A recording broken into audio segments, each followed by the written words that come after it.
Of the Personnel Committee to order. I'm going to ask that items 3 and 5 be passed on consent, and that we continue item 4.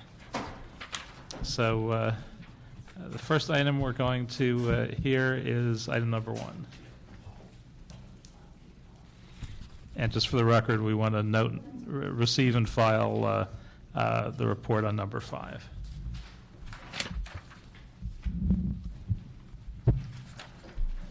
For item 1, the City Administrative Officer has submitted a report relative to a salary adjustment for the classification of nurse manager. Good afternoon, Mr. Chairman.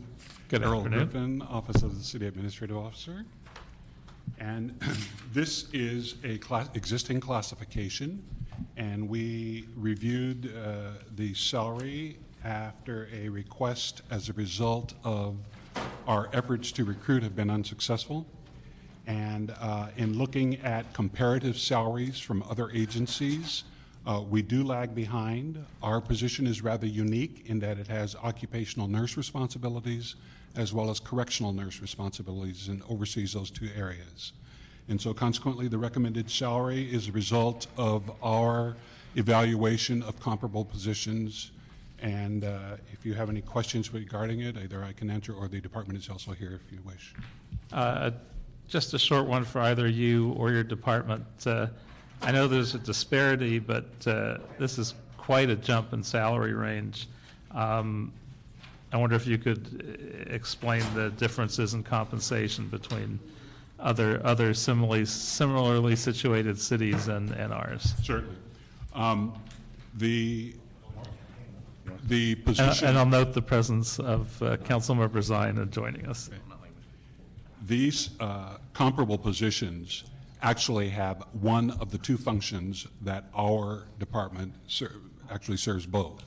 So in other agencies, you will have someone who is responsible for the occupational health responsibilities, and you'll have another position that is responsible for the correctional healthcare responsibilities. And what has happened is that because of the uniqueness of ours being combined, even on a separate basis, the salary that we are currently paying for, if we were looking at it as one or the other, is below the comparative positions in other agencies. However, the recommended salary range is not at all inconsistent given the managerial responsibilities, the scope of responsibility that the position has, and it is comparable to what would be one of our senior managers, like a senior management analyst too. It's actually a little below that. So we think that while it is a relatively large jump for a singular position at one time, it is just getting within the range of competitiveness, and we think that's necessary for the responsibilities of the position. So for other people that are qualified looking at this position, one would presume they'd say, well, the salary is so far below, I can find a similar job and not have these kinds of responsibilities because you could do one or the other and be paid more. That is correct, and that is in fact what has happened in the recruiting process. When we were able to find qualified candidates, we had people who actually pulled out, did not accept, and or it would be a lateral as opposed to a promotional change for them with more responsibility. Any other questions, Mr. Zine, on item number 1? I know a lot of nurses who are looking for work. And when I look at the salaries that are being paid for city employees and the workforce that's educated, trained, and can't find jobs, including nurses, I find it difficult, not only this particular request, but there's many requests that come through that use that logic. We can't get qualified individuals to take these positions.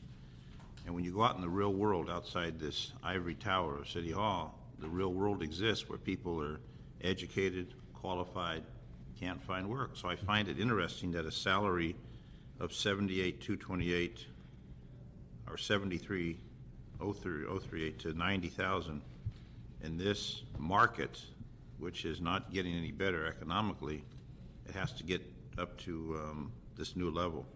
Well, you, 73 to 116, now you want to go from 78 to 131. I find that interesting that we can't get qualified people who are in the market. Maybe we're not advertising the right place. Maybe we're not advertising where we need to advertise. This is the first time I heard there's a problem recruiting this particular category, nurse manager. Phyllis Lyons, Personnel Department. We had such difficulty recruiting ourselves, using a very specific, specialized recruiting plan, that we actually hired a headhunter to help us. And they said from the beginning they were concerned that the salary would be an issue. We're not hiring a nurse, we're hiring a manager. Right. This individual administrates and manages 2 entire programs. And How many people involved in the programs? How many people will they supervise? I'm going to let our medical director tell you. About 50 Sure. nurses alone, 50 to 60 if you include an occupational health, but How many nurses do we have on the city payroll?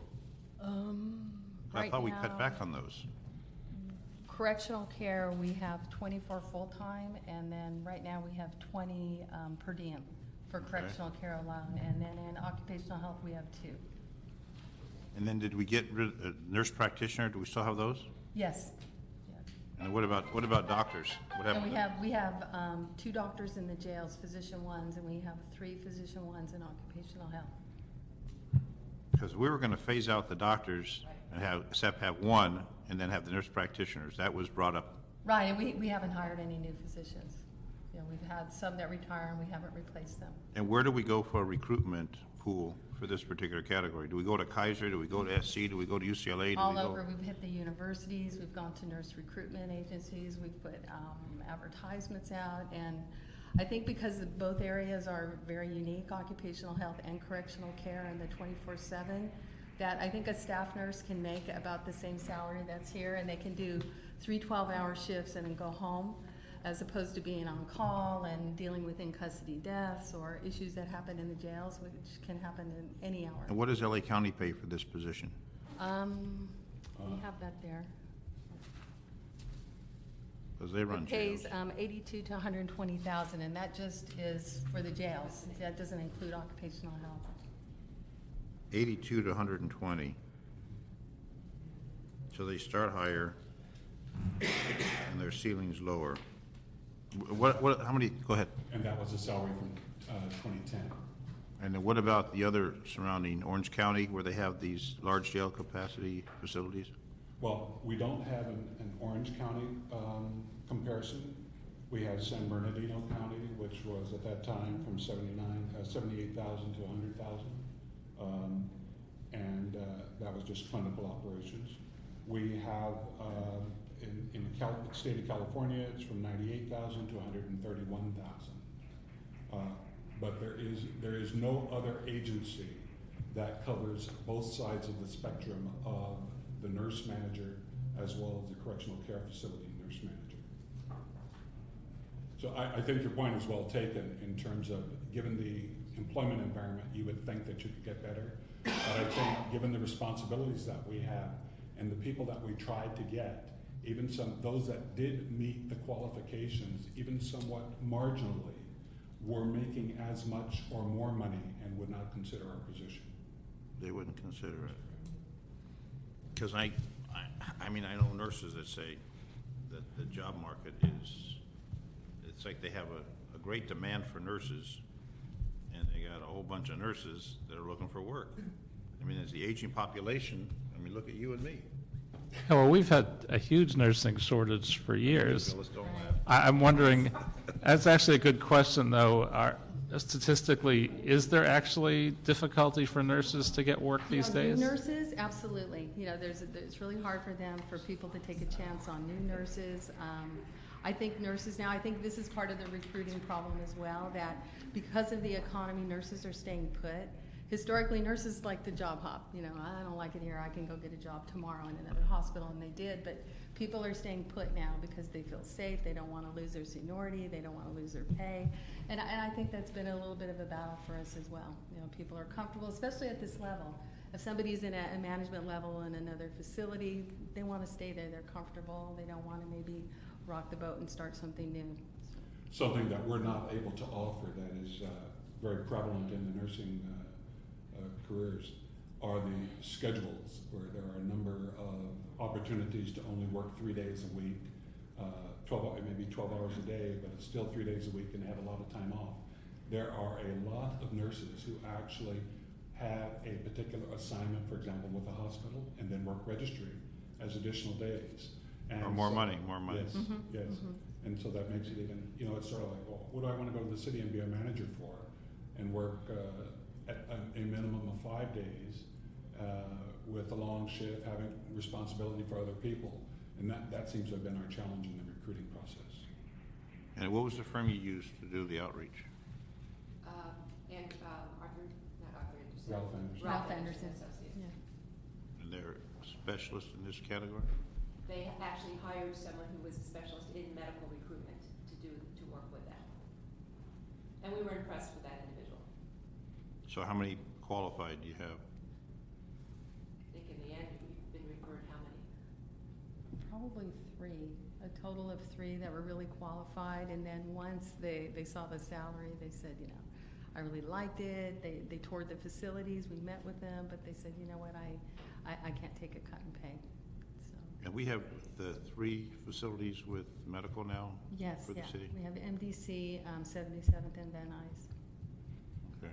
So if we pass this now, are those 3 people still available? Any chance of pulling any of them back Yeah, into? I'm still very interested, and I really like her. She's got a lot of really good experience. She works at Chino State Prison, has her master's in nursing, so she's very qualified. Well, they're gonna release all the prisoners from state prison, so they'll all be looking for work. Right? That'll be good. Which I think may make us busier, right, which really makes this position even more critical. Yeah, that's Right. not a Right. good thing looking Right. forward. Right, we anticipate where our business will increase. Okay, well, I'm buying the reason now, even though we had some legitimate issues. So are you moving the item? I'll move it. Okay, we will approve that report. Does that go to EERC? It already did. They approved it? Yes, Mr. yes. Parks approved it? You'd say that first, it would have saved a lot of time.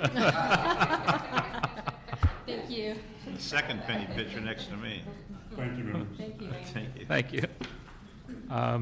Item number 2. The city attorney has submitted a report in ordinance relative to the amendment of the Los Angeles Administrative Code to add a new section to provide for unpaid holidays for non-represented employees during fiscal years 2011, 12, and 2012 through the 13th. Hi, good afternoon. Carolyn Cooper with the Office of the City Administrative Officer.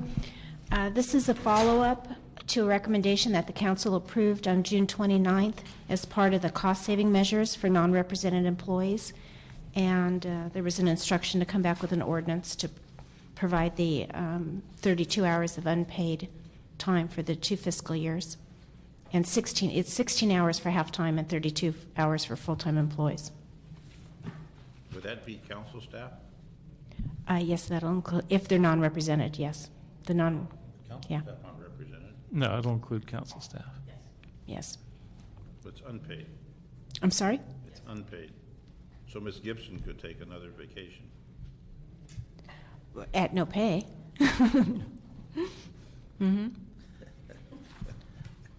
Now, I wonder if you could explain the provision having to do with approved unpaid leave. How does that work? For example, if somebody has taken a leave of absence that's approved, as opposed to, for example, AWOL, where you just have not shown up, but if you're approved to be on a leave, it could be maybe a sick leave where somebody's out on extended time and they've run through all their sick leave and they've now hit what we refer to as LW, which is leave without pay, which could also be a family medical leave. It could just be a personal leave of absence. So if it's unpaid leave, what this says is we'll let you sub it out Which to makes get sense. to get credit for the unpaid holiday time you have to take. Yeah, that makes sense. Yeah. The seniority continues, though. Does the seniority continue and they're, During this unpaid leave, yes. It's equivalent to 4 days, and it doesn't have to be taken consecutively. Well, it's not wonderful, but I think, unfortunately, something we have to do in our financial situation. So, any other questions? If not, that's moved and approved. Thank you. And we have no other items, no public speakers. Mr. Zine, I presume would like to vote on consent calendar items 3 and 5, so. Wait, let me be your side. I'm sure 770 for student journeys, okay. Yeah. Yes. Yep, So- that's good. So his votes are recorded as ayes on 3 and 5, and we are adjourned.